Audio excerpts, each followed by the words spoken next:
When I started babysitting, the parents gave me a horrifying set of rules. I thought I hit the jackpot when a rich family paid me $200 to babysit their child for a night. I never could have guessed this would have led to my life being ruined forever. The children were extremely well behaved, and everything went smoothly the first night. The young couple must have thought that I had done a good job because word spread quickly around the rich neighborhood that I was a great babysitter choice. This was perfect for me. Most of the families around here pay way better than where I live since they all come from a long line of wealthy families. But I was always suspicious about some of the families. You hear rumors about really rich people, some very creepy stories, but I never actually believed any of them. Sometimes I'll babysit for a few hours and make a couple $100. Other times the parents want me to stay the night while they go off and get a hotel room so that they could be away from their kids for a change. That is where I make the big bucks. A couple of days ago, a husband and wife had texted me asking if I could stay the night at their mansion and watch their 7-year-old little girl for them. I happily agreed, not knowing this might be the last time I ever see the outside world again. When the day finally came, I drove my beat-up Jeep Wrangler to the edge of the rich neighborhood and made my way up this private driveway that I had never noticed before, because the entrance was hidden back amongst the trees that surround the entire north side of town. I drove up this steep, winding driveway for what seemed like 10 minutes before I finally saw the house come into view. Out of all the houses I've babysat at, this was hands down the most gorgeous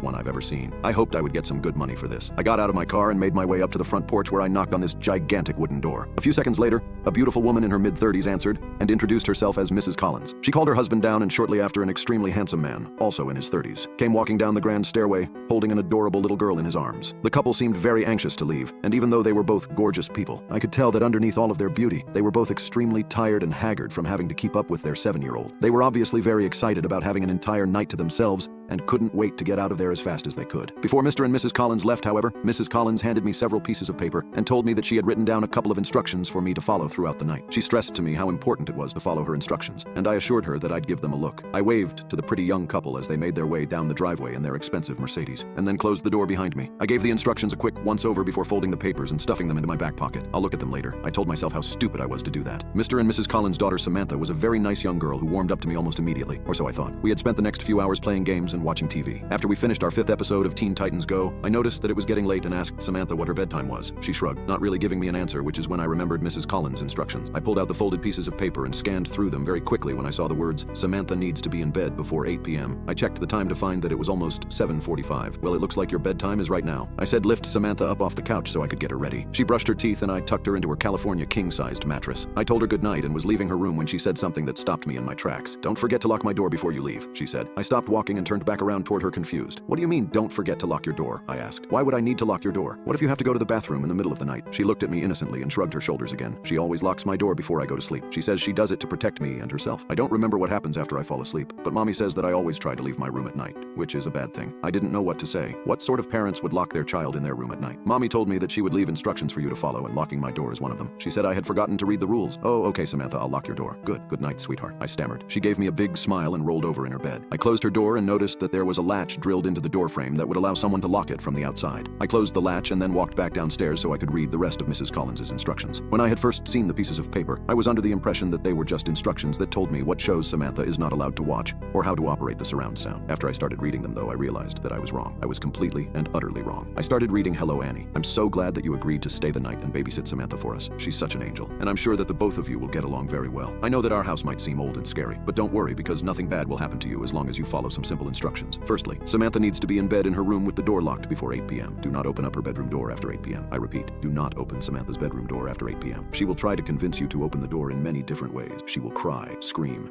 You give in, but do not listen to her. She can't hurt you as long as the door is closed." At this point, I was confused. Why would I leave her locked in there if she was screaming and crying to let her out? Something horribly wrong was going on here, but I continued reading. "Between 30 p.m., make sure you remain in the living room with the lights turned on. Around this time of night, you may hear scratching and growling coming from Samantha's room or from other parts of the house. These noises are nothing to worry about as long as you stay in the living room. Watch some TV to pass the time. We have a lot of movies to choose from. After 9:30, do not venture into any dark areas of the house. I would recommend that you turn on as many lights as you can before 9:30 so that you don't accidentally trap yourself. You might also happen to see a pair of yellow cat eyes looking at you through the darkness every once in a while. Do not stare at them for more." These rules were getting more effed up by the second. I started sweating, my body feeling glued to the floor as I read over the strict but extremely terrifying rules that were put in place. Why had I agreed to take this job? At around 10 p.m., it might begin to sound like there are several people walking around in the basement downstairs. Do not worry, because as long as you stay out of the basement, They cannot get to you. I know it sounds unlikely, but around this time you will begin to feel an overwhelming urge to walk down into the basement. If this happens, go into the kitchen and drink a cold glass of milk. This usually helps. Otherwise, the urge will most likely die down after about 10 minutes. But if the urge is still there after 10 minutes and you don't think that you will be able to stop yourself from walking into the basement, then call either me or Mr. Collins and we'll tell you what to do. Now, this next part is very important. You will be sleeping in our guest room upstairs for the night. Before you go to bed, make sure that you leave a plate outside your bedroom door with a piece of raw steak on it. You can find the raw steak in our refrigerator and leave a glass of milk next to the plate as well. And that's about it. Final rule, don't eat meat after 8 o'clock. They might see it as a threat and will most likely attack you. P.S. Throughout the night, you might hear a dog whimpering from somewhere off inside the house. We don't have a dog, so don't go looking for it. I hadn't realized what I had gotten myself into. Right as I had finished reading the rules, it was 8:31, and the growling noises just started. It sounded like they were coming from every room in the effing house. My hands were shaking as I reread the instructions, the realization of what I was dealing with sinking in. I was trapped in a house with something that was far from normal. The growling noises were getting louder and seemed to be coming from every room. I forced myself to calm down, taking deep breaths. I had to follow the rules no matter how bizarre they were. Over the next few hours, things only got stranger and more terrifying. The growling turned into scratching, and sometimes I would hear what sounded like a soft whimpering, like a dog, but I remembered Mrs. Collins' postscript. They didn't have a dog. I stayed in the living room, keeping the lights on as instructed, and waited. The urge to go down to the basement was strong, but I fought against it, going into the kitchen and gulping down glasses of milk. Around 10 p.m., I heard the sounds of footsteps in the basement, but I didn't go down there. I stayed put, watching TV to distract myself from the cacophony. It was during one of these distractions that I noticed a different piece of paper on the coffee table,